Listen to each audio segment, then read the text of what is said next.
കറിക്കാട്ടിൻ്റെ പുതിയ എപ്പിസോഡിലേക്ക് എല്ലാവർക്കും സ്വാഗതം. ഇന്ന് ഞാൻ ശരിക്കും വെറൈറ്റി ആയിട്ടുള്ള ഒരു ഡിഷാണ് തയ്യാറാക്കുന്നത്. തിക്കിടിയും വറുത്തരച്ച ചിക്കൻ കറിയും. തിക്കിടി കോട്ടയം ജില്ലയിൽ വിശേഷ അവസരങ്ങളിൽ തയ്യാറാക്കുന്ന ഒരു പ്രധാനപ്പെട്ട വിഭവമാണ്. ഇത് ചിക്കൻ കറിയും മട്ടൻ കറിയും ബീഫ് റോസ്റ്റും എല്ലാം കൂട്ടി കഴിക്കാനായിട്ട് വളരെ നല്ലതാണ്. ഇതെങ്ങനെയാണ് തയ്യാറാക്കുന്നതെന്ന് നോക്കാം. തിക്കിടി തയ്യാറാക്കാനായിട്ട് 2 കപ്പ് അരിപ്പൊടിയാണ് എടുത്തിട്ടുള്ളത്. ഇത് ഇടിയപ്പ പൊടിയാണ് എടുത്തത്. ഇടിയപ്പ പൊടി ഇല്ലെങ്കിൽ പുട്ടുപൊടിയും എടുക്കാം. 1 ടീസ്പൂൺ ഉപ്പുപൊടി ചേർത്ത് കൊടുക്കുകയാണ്. ഇത് നന്നായിട്ടൊന്ന് ഇടഞ്ഞു വയ്ക്കാം. 2 കപ്പ് അരിപ്പൊടിക്ക് 2 കപ്പ് തിളച്ച വെള്ളം ഒഴിക്കാം. ആദ്യം വെള്ളം കുറച്ചൊഴിച്ചിട്ട് പിന്നെ നോക്കിയിട്ട് ഒഴിക്കാം. 1 കപ്പ് വെള്ളം ഒഴിച്ച് ഒന്ന് ഇളക്കി ഒന്ന് യോജിപ്പിച്ചതിന് ശേഷം ബാക്കി വെള്ളം ഒഴിക്കാം. 1 കപ്പ് ഒഴിച്ചിട്ടുണ്ട്. ഇനി ഒരു 1/2 കപ്പ് കൂടി ഒഴിക്കാം. കുറേശ്ശേ വെള്ളം ഒഴിക്കാം. നമുക്ക് വെള്ളം കൂടിപ്പോയാലൊന്നും ചെയ്യാൻ പറ്റത്തില്ലല്ലോ. അഥവാ കൂടിപ്പോയാൽ കുറച്ചുകൂടി അരിപ്പൊടി ഇട്ട് മാവ് ടൈറ്റാക്കി എടുക്കണം. 1/2 കപ്പ് ഒഴിച്ചിട്ടുണ്ട്. ഇനി ഒരു 1/2 കപ്പ് കൂടി ഒഴിക്കാം. ചൂട് മാറിയതിന് ശേഷം നന്നായിട്ട് തേച്ച് കുഴച്ചെടുക്കാം. 1 ടീസ്പൂൺ എണ്ണ ചേർത്ത് കൊടുക്കാം. 1 ടീസ്പൂൺ എണ്ണയോ അല്ലെങ്കിൽ 1 ടീസ്പൂൺ നെയ്യോ ചേർക്കാം. ഇനി ഇതൊന്നുകൂടി നന്നായിട്ട് മിക്സ് ചെയ്ത് വെക്കാം. നമുക്കിപ്പോൾ ഇങ്ങനെ തിളച്ച വെള്ളം ഒഴിച്ചും ഞവടിയെടുക്കാം, അല്ലെങ്കിൽ മാവ് തിളച്ച വെള്ളത്തിലിട്ട് കിണ്ടിയും എടുക്കാം. ഇതാണ് കുറച്ചുകൂടി എളുപ്പം. ഇതൊന്ന് അടച്ചു വെക്കാം. ചൂട് മാറിയതിന് ശേഷം കുഴച്ചെടുക്കാം. 10 മിനിറ്റായി. മാവിന് നന്നായിട്ട് കുഴച്ചെടുക്കാം. നമുക്ക് കൈ വെച്ച് കുഴയ്ക്കാൻ പറ്റുന്ന ആ ഒരു സമയമാകുമ്പോഴത്തേക്ക് നന്നായിട്ട് കുഴച്ചെടുക്കാം. നമ്മളിപ്പോൾ മാവ് കുഴയ്ക്കുമ്പോൾ ഇടിയപ്പത്തിനും കുഴക്കട്ടയ്ക്കും എല്ലാം കുഴയ്ക്കുന്ന അതേ രീതിയിൽ തന്നെയാണ് കുഴച്ചെടുക്കേണ്ടത്. വെള്ളം ഒഴിക്കുമ്പോൾ വളരെ ശ്രദ്ധിച്ചൊഴിക്കണം. ഞാനിപ്പോൾ 2 കപ്പ് വെള്ളമേ ഒഴിച്ചിട്ടുള്ളൂ. 1 കപ്പ് അരിപ്പൊടിക്ക് 1.25 കപ്പ് വെള്ളം വരെ ഒഴിക്കാം. ചില അരിപ്പൊടിക്ക് കുറച്ച് പശ കാണും. അങ്ങനെയാണെങ്കിൽ ചിലപ്പോൾ വെള്ളം കൂടുതൽ വേണ്ടി വരും. നമ്മൾ ഉപയോഗിക്കുന്ന അരിപ്പൊടിക്ക് അനുസരിച്ച് വെള്ളം ചേർത്ത് കൊടുക്കാം. ഇതിപ്പോൾ നല്ല കറക്റ്റ് പരുവത്തിനായിട്ടുണ്ട്. ഇനി ഇതൊരു 5 മിനിറ്റും കൂടി അടച്ചു വെക്കാം. ഇനി ചെറിയ ഉരുളയാക്കി ഉരുട്ടിയെടുക്കാം. കൈയെല്ലാം നന്നായിട്ട് കഴിയതിന് ശേഷം കയ്യിൽ കുറച്ച് എണ്ണ പുരട്ടണം. ചെറിയ ഉരുളയായിട്ട് ഉരുട്ടിയെടുക്കണം. കയ്യിൽ ഒട്ടിപ്പിടിക്കാതിരിക്കാനായിട്ടാണ് എണ്ണ പുരട്ടേണ്ടത്. ഒരുപാട് വലിയ ഉരുളയായാൽ പെട്ടെന്ന് വേഗത്തില്ല. കാണാനും കുറച്ചുകൂടെ ഭംഗി ചെറിയ ഉരുളയാണ്. ഇങ്ങനെ ഈ ഷേപ്പിൽ ഉരുട്ടിയെടുക്കും. തിക്കിടിക്ക് ഈ ഷേപ്പിൽ ഒന്നിങ്ങനെ ഉരുട്ടിയിട്ട് ഒന്നിങ്ങനെ പ്രസ്സാക്കി ഇങ്ങനെ ഇതുപോലെ ഉരുട്ടിയെടുക്കാം. എല്ലാം ഒരേ ഷേപ്പിൽ തന്നെ ഉരുട്ടിയെടുക്കാൻ നോക്കണം. ഒരേ ഷേപ്പിലും ഒരേ വലിപ്പത്തിലും. നമ്മുടെ ഇവിടുത്തെ പിടിയും കോഴിക്കറിയും ഉണ്ടാക്കുന്ന പിടിയുടെ വേറൊരു സ്റ്റൈലാണെന്നേ ഉള്ളൂ. പിടി ഉണ്ടാക്കുന്നതിൽ കുറച്ച് മാവില് വെളുത്തുള്ളിയും ചെറിയ ഉള്ളിയും നല്ല ജീരകമാണ് ചേർക്കുന്നത്. അതുകൂടി മാവിലിട്ട് ഞാൻ വിടും. ഇതിനാകുമ്പോഴത്തേക്ക് തേങ്ങാപ്പാലിലാണ് ഇത് അടിച്ചെടുക്കുന്നത്. മാവില് വെറും ഉപ്പ് മാത്രമേ ഇട്ടിട്ടുള്ളൂ. ഞാൻ 2 പ്ലേറ്റിൽ ഉരുട്ടി തീരാറായി. ഇനി ലാസ്റ്റ് ഇത്രയ്ക്കൊരു ബോള് മാവൊന്ന് മാറ്റി വെക്കണം. ഇതിന്റെ ലാസ്റ്റ് നമുക്ക് ആവശ്യം വരും. അങ്ങനെ വലിയൊരു ടാസ്ക് കംപ്ലീറ്റ് ആയി. 2 പ്ലേറ്റിൽ ഉരുട്ടി കഴിഞ്ഞു. ഇനി നമുക്കിത് തേങ്ങാപ്പാലിൽ തിളപ്പിക്കാം. തിക്കിടിക്കുള്ള തേങ്ങാപ്പാൽ അടിച്ചെടുക്കാം. ഒരു വലിയ തേങ്ങയാണ് എടുത്തിട്ടുള്ളത്. 1 ടേബിൾ സ്പൂൺ പെരിഞ്ജീരകം, 6 ചെറിയ ഉള്ളി എടുത്തിട്ടുണ്ട്, 1/2 ടീസ്പൂൺ മഞ്ഞൾപ്പൊടി, 1/2 കപ്പ് വെള്ളം കൂടി ചേർത്ത് അടിച്ചെടുക്കാം. നന്നായിട്ട് അടിച്ചെടുത്തിട്ടുണ്ട്. ഇനി ഇതിനെ അരിച്ചെടുക്കാം. ഇത് നന്നായിട്ട് പിഴിഞ്ഞെടുക്കാം. ഈ പെരിഞ്ജീരകം എല്ലാം ഇതിൽ കൂടെ ചേർത്ത് അടിച്ചെടുക്കുമ്പോഴത്തേക്ക് ആ തിക്കിടി തയ്യാറാക്കുമ്പോൾ അതിൻ്റെ ആ കറുത്ത കളറൊന്നും കാണത്തില്ല. നല്ല ക്ലീൻ ആയിട്ടിരിക്കും. ഇങ്ങനെ തേങ്ങാപ്പാലെടുത്തും തിക്കിടി തയ്യാറാക്കും. ഈ തേങ്ങാപ്പാൽ എടുക്കാതെ ഈ തേങ്ങ നല്ല ഫൈൻ പേസ്റ്റ് ആയിട്ട് അരച്ചെടുത്തും തയ്യാറാക്കും. 2 രീതിയിലും തയ്യാറാക്കാം. ചെറിയ തേങ്ങയാണെങ്കിൽ 2 തേങ്ങ എടുക്കാം. വലിയ തേങ്ങ ആയതുകൊണ്ട് ഞാൻ 1 എടുത്തിട്ടുള്ളത്. തേങ്ങാപ്പാൽ കുറച്ച് കൂടിയാലും നല്ല ടേസ്റ്റ് ആകത്തേ ഉള്ളൂ. ബാക്കി തേങ്ങയും കൂടി അടിച്ചെടുത്തതാണ്. ഇതിപ്പോൾ 1.5 ലിറ്റർ പാലുണ്ട്. കുറച്ച് കൂടുതലാണ് ഞാൻ എടുത്തത്. നമുക്ക് ആവശ്യാനുസരണം ചേർക്കാം. പെരിഞ്ജീരകവും ഉള്ളിയും മഞ്ഞളും കൂടി അടിച്ചെടുത്ത തേങ്ങാപ്പാൽ ഇതിൽ മിക്സ് ചെയ്തെടുക്കാം. അപ്പം എന്താ ഈ ചെറിയ ഒരു യെല്ലോ കളറിൽ കിട്ടും. കലക്കി വെച്ച തേങ്ങാപ്പാൽ ഒഴിച്ചു കൊടുക്കാം. കുറച്ച് പാല് മാറ്റി വയ്ക്കാം. നമ്മൾ ഉരുട്ടി വെച്ച ഉരുളയൊക്കെ ഇടുന്നതിന് മുന്നേ ശ്രദ്ധിക്കേണ്ട കാര്യം, തിളയ്ക്കാൻ തുടങ്ങുന്നതിന് മുന്നേ തന്നെ ഇട്ട് തുടങ്ങണം. തിളച്ച് കഴിഞ്ഞാൽ പാല് കുറച്ച് പിരിഞ്ഞു പോകും. അപ്പം ഇതിന് മുന്നേ തന്നെ അങ്ങ് ഇട്ട് തുടങ്ങണം. നമ്മൾ ഏകദേശം ഇട്ട് തീരാൻ തന്നെ ഒരു 3 മിനിറ്റോളം എടുക്കും. പെട്ടെന്ന് ഇട്ട് കൊടുക്കണം. ഇങ്ങനെ ഇടുമ്പോൾ ശ്രദ്ധിക്കേണ്ട കാര്യം, നമ്മളിങ്ങനെ മാറ്റി ഇട്ട് കൊടുക്കണം. എല്ലാം കൂടി ഒരു സ്ഥലത്തോട്ടായി പോകരുത്. അങ്ങനെ ആകുമ്പോഴത്തേക്ക് അതെല്ലാം കൂടെ ഒട്ടിപ്പിടിച്ചു പോകും. ഫുൾ ഫ്ലെയിമിൽ വെച്ച് കൊടുക്കണം. ഈ ഒരു ഉരുളയും ഇത്ര തേങ്ങാപ്പാലും മാറ്റി വെച്ചിട്ടുണ്ട്. ഇത് നമുക്ക് ലാസ്റ്റ് കലക്കി ഒഴിക്കാനാണ്. നമ്മൾക്കിപ്പോൾ ഈ തിക്കടി തയ്യാറാക്കാനായിട്ട് ഇതുപോലെ പരന്ന പാത്രം തന്നെ എടുക്കണം. ഉരുളി ടൈപ്പിലുള്ളത് നല്ലതല്ല, അതാകുമ്പോഴത്തേക്ക് ഉള്ളിൽ സ്പേസ് കുറവായിരിക്കുമല്ലോ, അപ്പോൾ എല്ലാം കൂടെ ഒരു സ്ഥലത്തോട്ട് വന്ന് കിടക്കും, പൊട്ടി പിടിക്കാനുള്ള ചാൻസ് കൂടുതലാണ്. ഇതുപോലെ പരന്ന പാത്രം എടുത്താൽ ഏറ്റവും നന്നായിട്ട് നമുക്ക് ഉരുട്ടിയിടാം. തിളച്ചു കഴിഞ്ഞാൽ ഒരു 5 മിനിറ്റ് ഇളക്കരുത്, പൊടിഞ്ഞു പോകും. നല്ല തിള വന്ന് തുടങ്ങിയിട്ടുണ്ട്. ഇനി ഒന്ന് ചെറുതായിട്ട് അടച്ചു വെക്കാം. കുറച്ചിങ്ങനെ സ്പേസ് ഇട്ട് അടച്ചു വെച്ചാലും മതി, അപ്പോഴത്തേക്ക് അല്ലെങ്കിൽ ഒരുപാട് വെള്ളം ഇറങ്ങും അതിനകത്ത്. കുറുകി വരുന്നുണ്ട്. ഇനി ഒന്നുകൂടി ഒന്ന് ഇളക്കി കൊടുക്കാം. ഇത് പെട്ടെന്ന് കുക്കാവും, കാരണം നമ്മൾ നല്ല തിളച്ച വെള്ളത്തിലാണല്ലോ അരിപ്പൊടി കുഴയ്ക്കുന്നത്. അതുകൊണ്ട് ഒരു 10 മിനിറ്റ് മതി. അങ്ങനെ നമ്മുടെ തിക്കിടി കറക്റ്റ് ആയിട്ട് കുറുകിയിട്ടുണ്ട്. ഉരുളകളൊക്കെ കറക്റ്റ് പൊടിഞ്ഞു പോവാതെ നല്ല ഷേപ്പിന് കിട്ടിയിട്ടുണ്ട്. നേരത്തെ മാറ്റി വെച്ചിരുന്ന ആ ഒരു ചെറിയ ഒരു ഉരുള എടുത്തിട്ടുണ്ട്. അത് കുറച്ച് തേങ്ങാപ്പാൽ മിക്സിൽ കലക്കി ഒഴിച്ചു കൊടുക്കാം.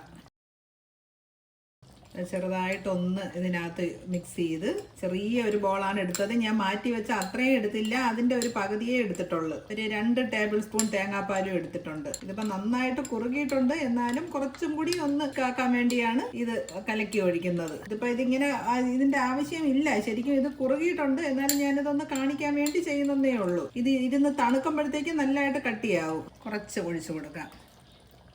ഇനി ഒന്ന് ഇളക്കി എല്ലാം നന്നായിട്ടൊന്ന് മിക്സ് ചെയ്ത് കൊടുക്കാം. ഇളക്കുമ്പോൾ വളരെ നമ്മൾ സ്മൂത്തായിട്ട് ഇളക്കണം, പൊടിഞ്ഞു പോകാതെ സോഫ്റ്റായിട്ട് ഇളക്കി കൊടുക്കുകയും വേണം. അങ്ങനെ നമ്മുടെ തിക്കിടി റെഡി ആയിട്ടുണ്ട്. ഇനി ഇതൊന്ന് നെയ്യിൽ കുറച്ച് കറിവേപ്പിലയും ഉള്ളിയും കൂടി മൂപ്പിച്ചൊഴിക്കാം. 1 ടേബിൾ സ്പൂൺ നെയ്യ് ഒഴിച്ചു കൊടുക്കുകയാണ്. ഒരു 3 ചെറിയ ഉള്ളി കട്ടി കുറച്ചരിഞ്ഞതാണ്. 1 തണ്ട് കറിവേപ്പില കൂടി ഇട്ട് കൊടുക്കാം. ഉള്ളി ഒരുപാട് അങ്ങ് റോസ്റ്റ് ആവണ്ട, ചെറുതായിട്ടൊന്ന് കളർ മാറിയാലും മതി. കളറൊക്കെ മാറി ചെറിയ ലൈറ്റ് ഗോൾഡൻ കളറായിട്ടുണ്ട്. ഇനി ഇതിനകത്ത് തിക്കടിക്കകത്ത് ഒഴിച്ചു കൊടുക്കാം. ഇനി ഇതെല്ലാം കൂടി ഒന്ന് മിക്സ് ചെയ്ത് ചേർത്ത് കൊടുക്കാം. എൻ്റെ ഫ്രണ്ട് നൂർജിൻ്റെ വീട്ടിൽ നിന്നാണ് ആദ്യമായിട്ട് തിക്കടിയും വറുത്തരച്ച കോഴിക്കറിയും കഴിച്ചത്. നൂർജിനാണ് എനിക്ക് ഈ റെസിപ്പി പറഞ്ഞു തന്നത്. ഇനി നമുക്ക് വറുത്തരച്ച ചിക്കൻ കറി തയ്യാറാക്കാം. 2 ടേബിൾ സ്പൂൺ എണ്ണ ഒഴിക്കുകയാണ്. കുറച്ച് പെരിഞ്ചീരകം ഇട്ട് കൊടുക്കാം. ചിക്കൻ കറി തയ്യാറാക്കാനായിട്ട് നമുക്കിപ്പോൾ കടുക് വറുക്കണമെന്ന് നിർബന്ധമൊന്നുമില്ല. പെരിഞ്ചീരകമോ അല്ലെങ്കിൽ ഏലക്കയോ ഗ്രാമ്പോ അങ്ങനെ ഏതെങ്കിലും 2 ഇട്ട് കൊടുത്താൽ നല്ലൊരു മണമായിരിക്കും. ഇഞ്ചിയും വെളുത്തുള്ളിയും കൂടി ചതച്ചതാണ്, 2 കൂടെ 1 ടേബിൾ സ്പൂൺ ഉണ്ട്.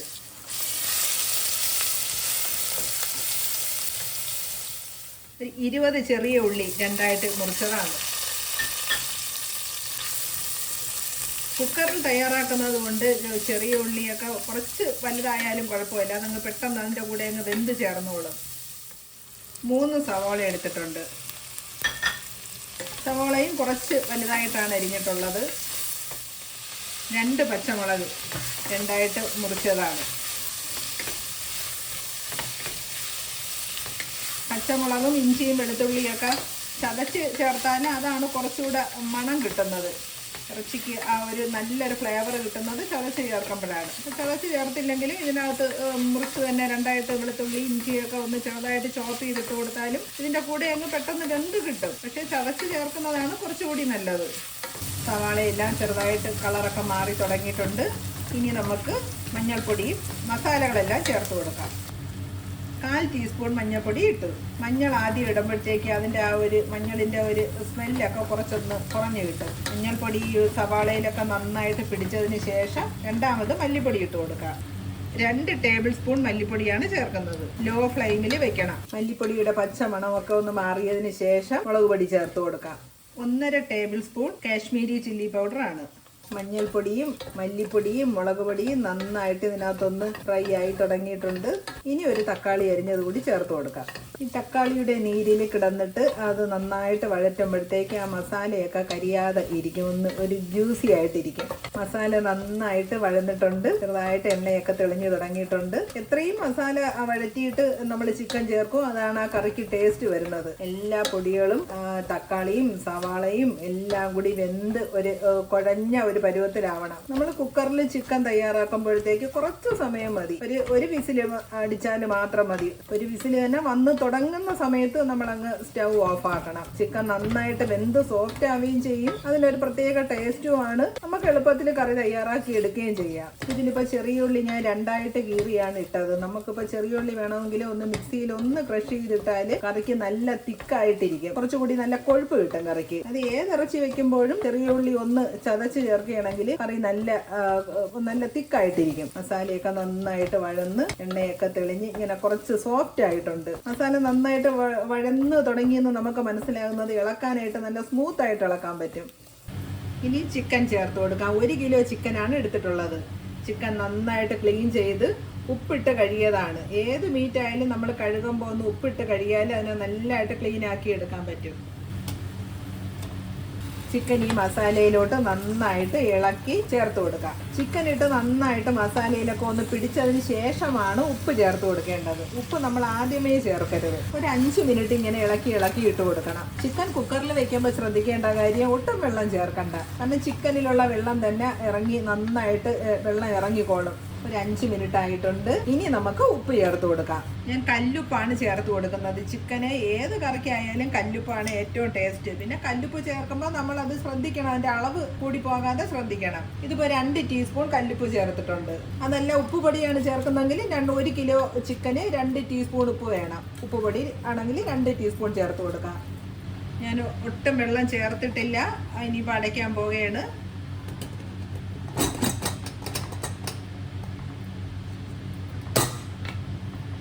വിസിൽ കംപ്ലീറ്റ് പോയി തീരുന്നത് വരെ വെയിറ്റ് ചെയ്യണ്ട. കുറച്ച് നമുക്ക് വേണമെങ്കിൽ ഇങ്ങനെ തുറന്ന് കളയാം. കാരണം ചിക്കന് വേഗ് കുറവാണല്ലോ. ഇപ്പം നമ്മൾ വാങ്ങിക്കുന്ന ചിക്കൻ്റെ വേഗ് പോലെ ഇരിക്കും. വളരെ ടെൻഡർ ആയിട്ടുള്ളതാണെങ്കിൽ പെട്ടെന്ന് വെന്ത് പോകും. അതുകൊണ്ട് കുറച്ചിങ്ങനെ നമുക്ക് അതിൻ്റെ സ്റ്റീം പുറത്ത് കളയാം. അരമുറി തേങ്ങ വറുത്തെടുത്തതാണ്. വീഡിയോ കൂടുതൽ ലെങ്തി ആവും എന്നുള്ളത് കൊണ്ടാണ് തേങ്ങ വറുക്കുന്നത് കാണിക്കാതിരുന്നത്. ഇത് വേറെ ഒന്നും ചേർത്തിട്ടില്ല, തേങ്ങ മാത്രം വറുത്തെടുത്തതാണ്. ഇനി ഇതിനെ ഒന്ന് അരച്ചെടുത്തിട്ട് വരാം. തേങ്ങ അരച്ചെടുക്കുമ്പോൾ കുറച്ച് വെള്ളം കൂടി ചേർത്താൽ നന്നായിട്ട് അരച്ചെടുക്കാൻ പറ്റും. ഇനി ഇത് അരച്ചെടുക്കാം. വിസിലെല്ലാം നന്നായിട്ട് പോയിട്ടുണ്ട്. ഇനി തുറക്കാം. വറുത്ത തേങ്ങ അരച്ചെടുത്തിട്ടുണ്ട്. ഇത് കറിയിൽ ചേർത്ത് കൊടുക്കാം. വറുത്ത തേങ്ങ മിക്സും കൂടി ചേർത്തിട്ട് നന്നായിട്ട് ഇളക്കി കൊടുക്കാം. കുറച്ച് കറിവേപ്പില കൂടി ഇട്ട് കൊടുക്കാം. ഇനി നന്നായിട്ടൊന്ന് ഇളക്കി കൊടുക്കാം. എണ്ണയെല്ലാം നന്നായിട്ട് തെളിഞ്ഞിട്ടുണ്ട്. ഇനി ലാസ്റ്റ് കുറച്ച് മല്ലിയില കൂടി ചേർത്ത് കൊടുക്കാം. ചിക്കൻ കറി ഒരു ബൗളിലോട്ട് മാറ്റാം. നല്ല ടേസ്റ്റി ആയിട്ടുള്ള വറുത്തരച്ച ചിക്കൻ കറി തിക്കടിക്ക് നല്ല ഒരു കോമ്പിനേഷനാണ്. തിക്കിടിയും വറുത്തരച്ച ചിക്കൻ കറിയും ഇവിടെ റെഡി ആയിട്ടുണ്ട്. ഇതെല്ലാവർക്കും ഇഷ്ടമായി കാണുമെന്ന് ഞാൻ പ്രതീക്ഷിക്കുന്നു. ഇഷ്ടമായാലൊന്ന് ട്രൈ ചെയ്ത് നോക്കണം. വളരെ ടേസ്റ്റി ആയിട്ടുള്ള ഒരു ഡിഷാണ്. നിങ്ങളുടെ വാല്യുബിൾ കമൻറ്റ്സ് അറിയിക്കണം. ലൈക്ക് ചെയ്ത് സപ്പോർട്ട് ചെയ്യണം. പുതിയൊരു വീഡിയോയുമായി അടുത്ത എപ്പിസോഡിൽ കാണാം. താങ്ക്